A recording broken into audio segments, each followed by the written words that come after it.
Makakaipon ka, kaso nga lang, siyempre mali din naman ang sahod namin doon, hindi naman kami sumasahod na malaki. Nakakaipon pero walang buhay. Ang comparison naman dito sa Dubai, may buhay, walang ipon. So, na-miss niyo po ang Dubai? Oo, na-miss ako, hindi na ako babalik sa Saudi. Grabe ang 2 years, na ano nyo din po, na-taste nyo din po. Tiniis ko lang talaga yun, kung pwede lang sana isang taon. Kaso nga lang, may kailangan mong bayaran yung employer mo ng ano, yung 1 year na, yung visa na pinarasas nila, tsaka yung ikama mo. Apo. Kailangan mo yun bayaran ng isang taon kung hihinto ka. Okay. So, syempre, hindi katulad dito.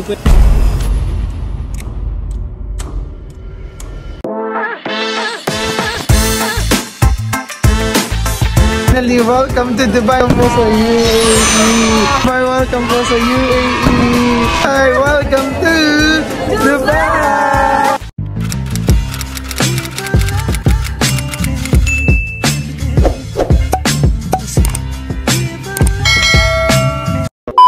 Guys, finally, Mr. Eric is in Dubai. Welcome po sa Dubai.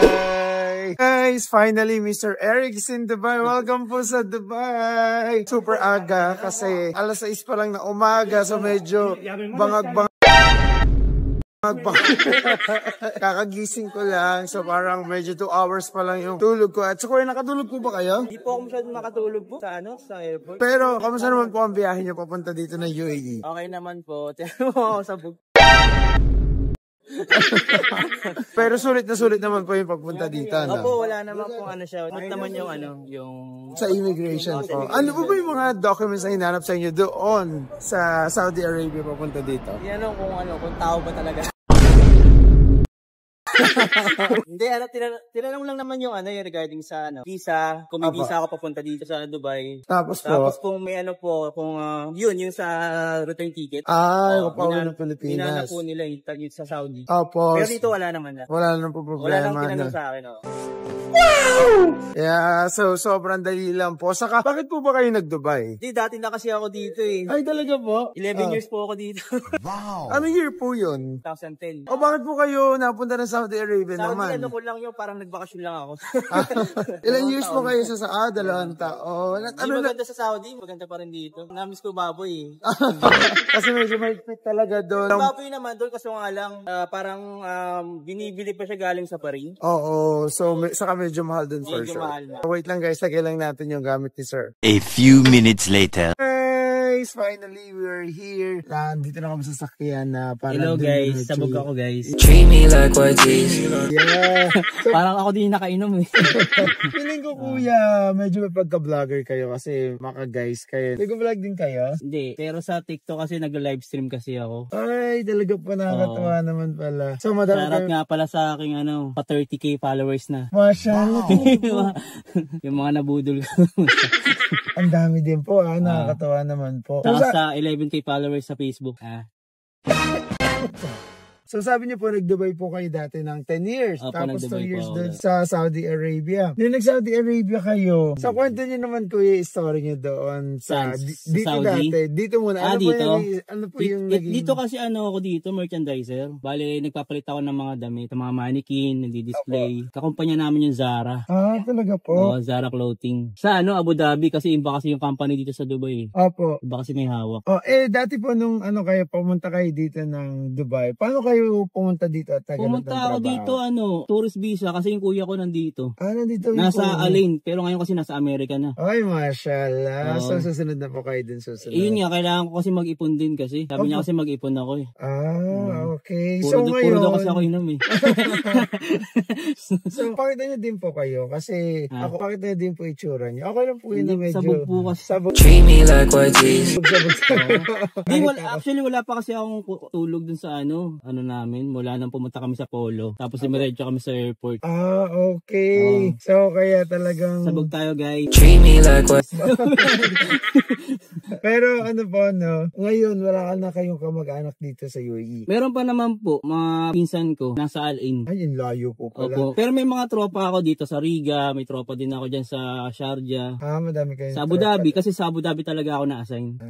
Hanggang sa bali, nag-resign kasi ako sa trabaho ako noong 2020, umuwi ako 2021. Okay. Kasi pandemic. Nagay sa atin pala titira muna si Kuya kasi si Kuya Mark doon. Pero si Kuya Mark napunta din ng Abu Dhabi po, dun po siya. Doon nga daw siya na-assign eh. Sa, Nagsa kayo ang nagpalit. Hindi niya ako inantay. Sana, sinama-sama ko siya dyan sa pinasyal ko siya sa Kaya, diba guys? Hindi, hindi pa pala kami na, hindi ko pala sila nadala pa din. Yun nga eh. Pero, ano po, nun sa Saudi Arabia, ano naman po yung naging trabaho niyo doon? Ayun, nagbibig akong pizza.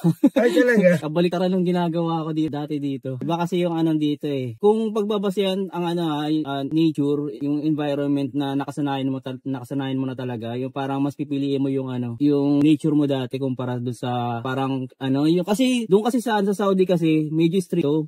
Tapos syempre walang happenings. Bahay ka lang talaga. Makakaipon ka. Kaso nga lang, syempre mali din naman ang sahod namin doon. Hindi naman kami sumasahod na malaki. Nakakaipon pero walang buhay, ganun. Oo, walang buhay. Tapos ang comparison naman dito sa Dubai, may buhay, walang ipon. Oo, walang ipon. Magpagastos ka talaga. At saka doon kasi kung gagala ka, magta-taxi ka or mag-Uber ka pero mahal. Dito kasi meron tayong bus, may metro station, pwede mo malibot kahit naka-metro station ka. Metro po pala is train dito sa UAE kasi syempre sa Pilipinas train lang talaga yan. Train. So mura talaga dito yung form of transportation doon yung medyo mahal. Yung cost of living kabaliktaran naman doon sa tsaka dito. Doon mura.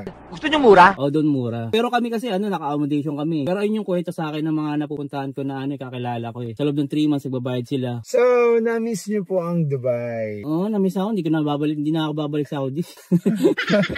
Hindi na babalik ng Saudi. Pero grabe ang 2 years na nyo din po, na-taste nyo din. Tiniis ko lang talaga yun. Hindi, dapat nga 1 taon lang eh. Apa. Kung pwede lang sana 1 taon eh. Kaso nga lang kailangan mong bayaran yung employer mo ng yung 1 year na inano sa'yo eh. Kasi nga 'di ba sa kanila kasi yung tawag dito, yung visa na pinarasis nila tsaka yung ikama mo. Apa. Kailangan mo yun bayaran ng 1 taon kung hihinto ka. Hindi katulad dito, pwede kang mag-resign anytime. Halimbawa, pag may nakita kang employer na mas malaking sweldo, mas malaki offer sa'yo, mas malaki offer na binigay sa'yo, tapos maliit lang, pwede yun, pwede kang mag-resign dito for 1 year lang. 1 taon. Di kumpara dun sa Saudi, kailangan mong bayaran yung ginastos sa'yo. Sobrang talaga, no? Oo. Malaking difference. Tsaka maraming application na kailangan mong yung parang i-register sa kanila. Kaya rin ba kayo nag-Saudi Arabia kasi hindi kayo, hindi eh. Oo, medyo humigpit dito, hindi kayo makabalik diretso. Hindi, pandemic pa kasi nung time na yun eh. Pandemic na napunta kayo doon. Pandemic. Kaya mas pinili nyo kasi madalang yung nag-hire outside the country.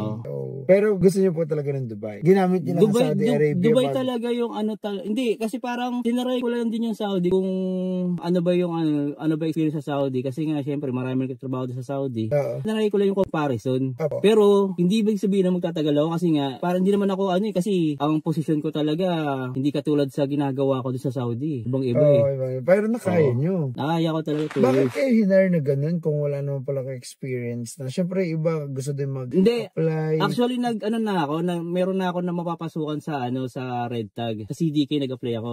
Kaso nga lang, 3 months, ang tagal nila nag-process. Tapos, nung nakabayad na ako, nung nabigyan na sa akin yung ticket ko, kinabukasan tumawag sila. So, tsaka nung time na, syempre, dami ko rin kasing ginastos eh. Parang, ang hirap naman mag-quit. Kasi syempre, matatagalan na matatenga na naman ako sa bahay. Diba? Tapos, yung airmat ko rin, nag-i-insulin.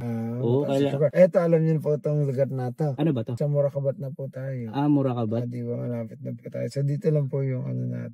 Okay. Wala po si night market dyan po sa Coral and sa po dyan. So, talagang hindi ba to? Tapos! Sanay kayo magsalita, sir. Mashallah. So, kamusta? Treat me like what? Ano naman po yung pag-live nyo sa TikTok? Ayun, kahit pa paano nakaka-withdraw. Hindi ko, wala ako ma-withdraw ngayon eh. Malaking tulong pala ang TikTok. Siyempre, mga kadalasang ka-OFW natin ang mga nanonood dyan. Kaso nga lang, di yata ako makapag-ingay sa inyo kasi siksikan din yata sa inyo eh. Dito, okay naman po. Actually, medyo tahimik po dito. Tahimik ka sa inyo? Opo. Kasi nakita ko kasi sa mong video na parang tumira yun sa flat nyo. Dito sa isang bahay namin. Tapos may mga pusa pa. Nakita ko yung video na yun eh. Dito sa isang bahay namin, di pa ako nakapag-tour dito. So, dito po tayo. Diyan pa kayo? Opo. Yan isa is doon sa Riga. Tapos may kukunin pa po kami in the future. Doon malapit. Kasi parang dito malapit yung amo ko eh. May amo na po kayo? Hindi, may amo po ako dito. May yung display manager ko dati. Eto, dito po tayo. So, sobrang aga. So, pagdating namin sa bahay, matutulog muna ulit kami kasi si Kuya din for sure pagod. Oo nga po guys, pagod talaga ako guys. Pa-star naman kayo guys. Ano ba to, Facebook? Hindi ko po yan. Ano lang siya, akala ko sa live. Gusto ko yan. Yung pa-star naman kayo talaga ano siguro. Ako hindi ako masyado nakapag So, ano po ang... Sa Facebook kasi binabawasan din ni Meta yung, yung nagbibigay sa'yo ng star, binabawasan ni Meta Kaya mautak din Magkano ang hanap yung sweldo dito sa UAE? Hindi, ang dati ko sweldo kasi dito, 5.5. Ngayon, tatry ko mag-apply dun sa yung pinag-a-apply ako nung kakilala ko nasa Saudi, dyan sa may Dubai Mall. So, I think pwede kong gawing part-timer si Kuya dun sa agency. Mag-re-refer kayo pagkatapos kasi nagla-live kayo so pwede ko sa TikTok? Opo. Pwede naman po. Para yung mga tao pupunta dito magkano ba kitaan? Siyempre commission based kasi mag-ano kayo. So nandito na kami guys sa baba ng building. Nakakatawang kausap si Kuya. Ito yung building niya. Opo, ito yung building. Nakakatawang kausap si Kuya kasi talaga kayo guys Sagot talaga ako guys. Nakakatawa. Ayun sana kanina pa pala natin nagpailaw na huli na. So nakakatawang kausap si Kuya, napaka-bibo. Ganyan, wala po pa kang iniwan dun sa Saudi Arabia. Marami. Ay, marami! Talaga po, nakakatawa na po. Kasi pag talagang... Kung sino ka man, kilala ka na. So mapapasana all po pala. Hindi naman po. Konti lang. Konti lang, pero sabay-sabay. Dito kasi may tawag dito. Meron din INC na kasi ako, iglesia. So Dun kasi ako na bautismo sa Saudi. Okay. Pero convert ako. Dati kasi akong full tao. Nakakatawa si Kuya yung mga niya talagang halatang nagla-live talaga kayo. So medyo pa kayo. So lagi po saka iba nagagawa ng filter sa live hindi kayo stress. Nakakaloko po ba? So dito talaga. Kaya nga, so ano po yung gusto niyo sabihin sa mga taong gustong mag-Dubai na manggagaling kung saan dito sa UAE? Kung gusto niyo mag-Dubai na kayo kasi wala lang, trip niyo lang. Mare-recommend yun naman po ba yung company namin at yung service namin? Maganda yung service kasi yung sa akin kasi, di ba, nagbayad ako Sabado tapos Linggo na process nyo na kaagad kasi Tuesday pa lang flight na namin Kaya hindi, kasi nag-iisip na ako nun, maayos kaya nila nun kasi nung sinabi nyo sa akin na 3 to 4 days 3 to 4 days, 2 to 3 days, parang ganun yata. 2 to 3 working days. Baka dumating, kaya sabi ko, naisip ko, baka dumating to, baka nasa airport na ako nun, aantayin ko na lang sa airport. Kaya kung yung sa booking kung di ba kasi ang flight namin alas 6. So kaya binigay ko yung flight details ko para at least kayo na lang po mag-a-adjust kasi kung hindi uwi ang Pinas. Okay. Pero so thank you po sa tiwala kasi hindi smooth yung nila, smooth yung pag-process talaga nila. Tingnan mo inatid nga nila ako dito kahit pagod ako Kaya nga po. So kahit madaling araw, actually kahit madaling araw ayan sundo tayo lalo na pag kailangan talaga ng na-miss ko na kasi uminom ng alak. Joke lang. Walang problema. Pwede nga kainin mo yung kapatid ko din. Okay guys, so iakit muna natin si Kuya. Pahingahin muna natin. So thank you so much Kuya. At tingnan natin susunod yung mga buhay ni Kuya kung anong ang mangyayari sa kanya dito sa UAE. Mashallah, abangan natin. I-vlog natin susunod kasi mukhang okay din i-vlog si Kuya sa update na kanyang buhay kasi hindi gusto ng mga tao makita kung after pumunta dito, ano ka na, nasan ka na at ano na yung ginagawa mo. Tama Kuya? Baka mamaya. Di ba nag-aano rin kayo yung mga, kasi may nakita rin ako nasa Georgia ba kayo? Opo. Sa TikTok? Opo. Okay guys, so nakita ko si Kuya talagang pinanood yung mga video. Pinanood ko talaga yung mga video mo kasi sabi ko mapapaisip ako baka susunod ako na to. Susunod na hawak na cellphone.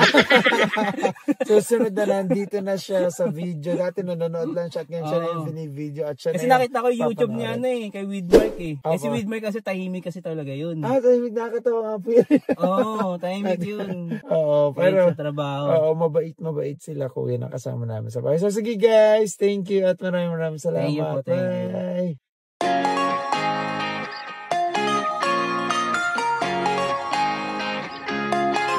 Treat me like YG.